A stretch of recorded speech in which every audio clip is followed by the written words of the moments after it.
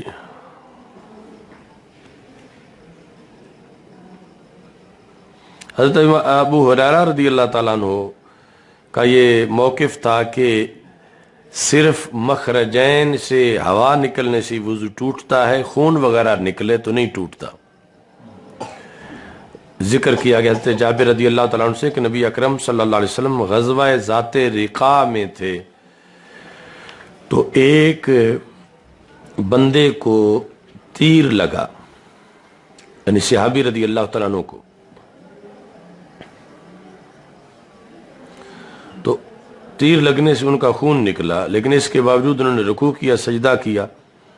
اور نماز انہوں نے جاری رکھی۔ تو یہ مطلب ہے ان کا، کہتے ابو ہریرہ رضی اللہ تعالیٰ عنہ کے موقف کے مطابق کہ خون نکلتا رہا، وہ نماز پڑھتے رہے، تو پھر یعنی مخرجین جو ہے وہ صرف انہی سے وضو ٹوٹتا ہے حدث کی بنیاد پر۔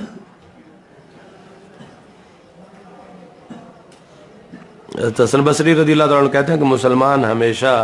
زخموں کے اندر ہی نماز پڑھ لیتے تھے۔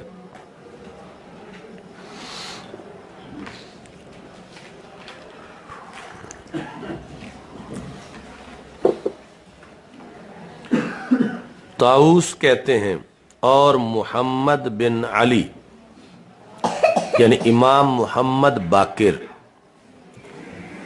محمد بن علی، علی سے مراد ہے یعنی امام زین العابدین رضی اللہ تعالیٰ عنہما، اور عطا اور اہل حجاز لیس فی الدم وضوء، کہ خون نکل آئے تو اس کی وجہ سے وضو نہیں ٹوٹتا۔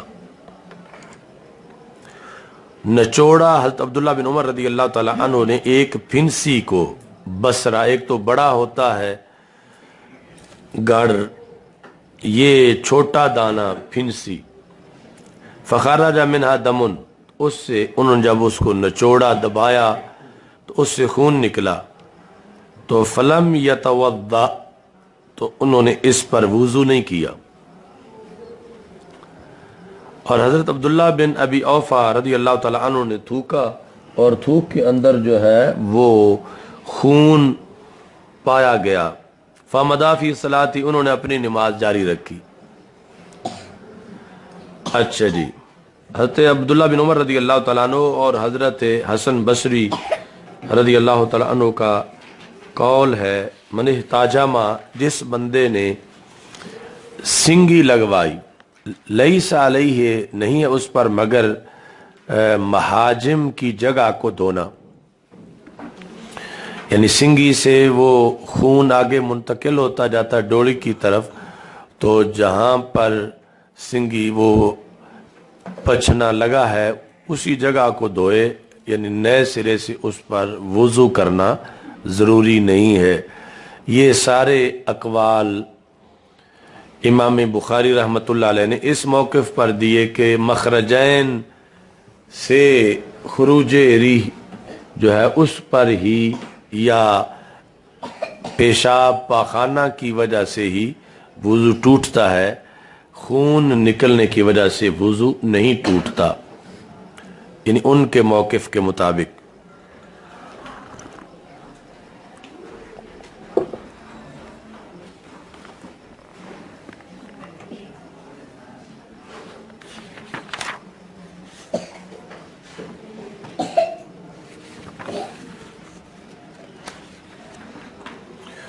غزوہ ذات ریقا، یہ وہاں ایک درخت تھا جس کا نام ریقا تھا، اس بنیاد پر اسے غزوہ ذات ریقا کہا جاتا ہے۔ ریقا والا غزوہ، ذات چونکہ غزوہ مؤنث ہے تو ذو کی جگہ ذات ہے۔ بعض نے کہا کہ وہاں ایک پہاڑ ہے کہ جس کے اندر 3 رنگ ہیں، سفید، سیاہ اور سرخ، تو اس پہاڑ کو ریقا کہا جاتا ہے، تو اس وجہ سے اس غزوہ کو بھی ریقا کہا جاتا ہے۔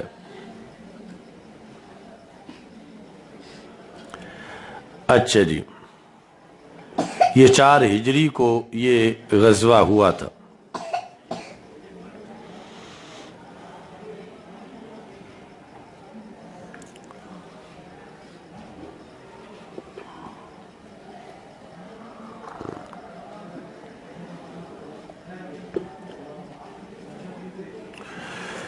تیسری وجہ جو زیادہ اہم ہے کہ رکا کی جمع ریکا، جس کا معنی ہوتا ہے چیتھڑے، یعنی کپڑے کے اوپر ٹاکی لگانا، تو صحابہ کرام رضی اللہ تعالیٰ عنہ کے جو قدم تھے ان سے یعنی جو جلد تھی وہ پھٹ گئی چلتے چلتے، تو کچھ جگہ جلد تھی، کچھ جگہ زخم تھا، تو اس طرح یعنی جس طرح کپڑے پہ کہیں ٹاکی لگی ہو اور کہیں خود کپڑا ہو، تو یہ کیفیت ان کے قدموں کی تھی، اس واسطے اس کو غزوہ ذات ریقا کہا جاتا ہے۔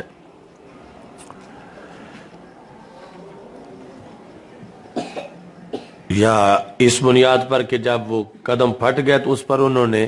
ٹاکیاں باندھیں، کپڑا باندھا، تو یہ یعنی غزوہ ذات ریقا ہے۔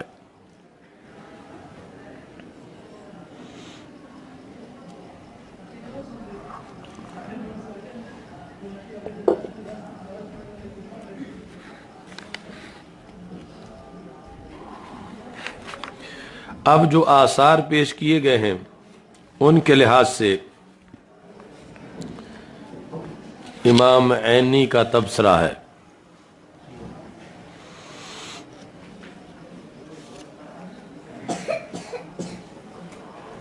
فرید کدھر ہے؟ ایسا ہے حذیفہ نے حذیفہ تحسیر القاری لیا، حناد نو رات دی تھکاوٹ ہو گئی، فرید طیب دون بلا کے لیا سائیں، اس نے چھوٹا جا گڑ نکلیا تو لیٹ رہے۔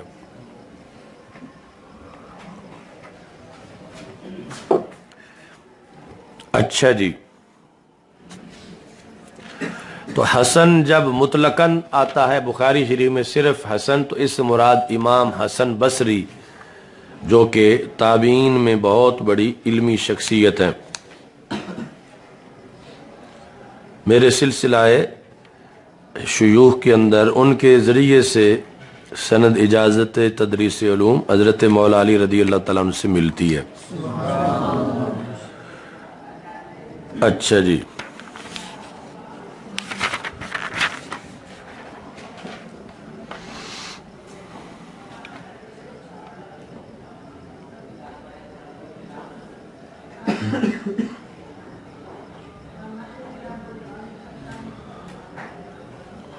تو یہ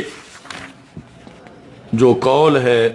حضرت حسن بصری رضی اللہ تعالیٰ عنہ کے لحاظ سے کہ لوگ زخموں کے اندر نماز پڑھتے رہتے تھے،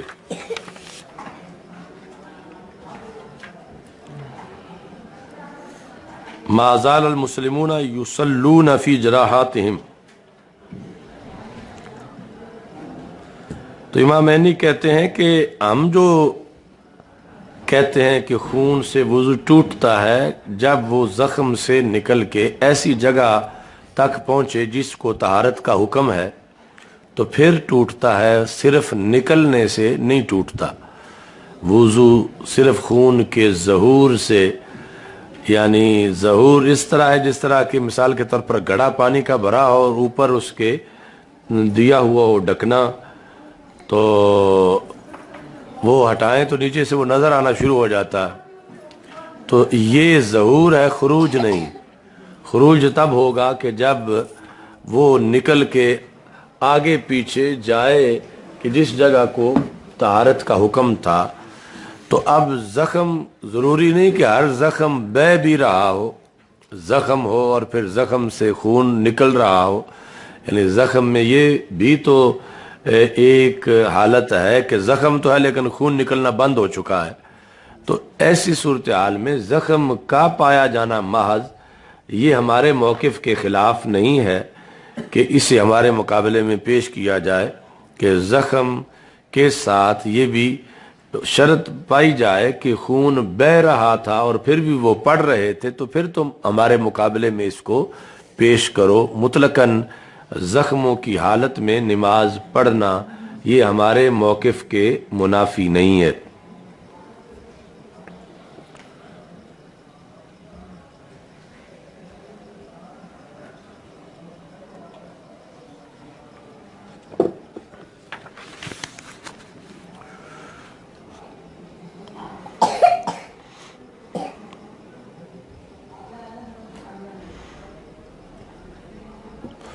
جبکہ دوسری طرف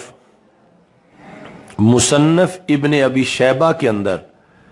حضرت حسن بصری سے یہ روایت ہے، انہو کان لا یری الوضوء من الدم الا ما کان سائلا، کہ یہ خون کی وجہ سے وضو ضروری نہیں سمجھتے تھے، ہاں اگر خون بہتا تھا تو پھر ان کے نزدیک بھی وضو ٹوٹ جاتا تھا۔ تو اب یہ جو روایت ہے مصنف ابن ابی شیبہ کے اندر، یہ فقہ حنفی اس کے مطابق ہے، تو وہاں یہ ذکر موجود ہے اور وہ اسناد صحیح ہے، یعنی امام حسن بصری سے ابن ابی شیبہ تک جو سند ہے وہ سند صحیح ہے، اور یہ امام اعظم ابو حنیفہ رحمۃ اللہ علیہ کا مذہب ہے۔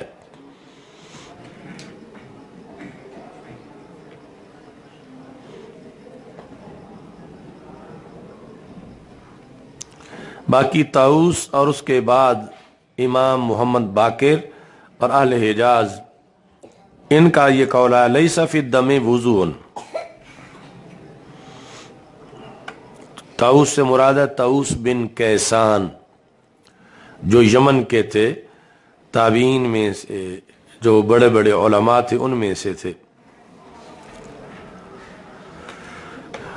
اچھا جی،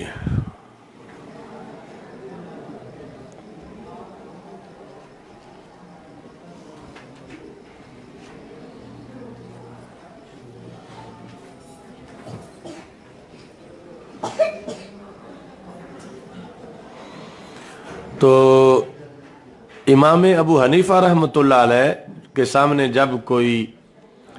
آیت، حدیث یا خلفائے راشدین کا قول یا قول صحابہ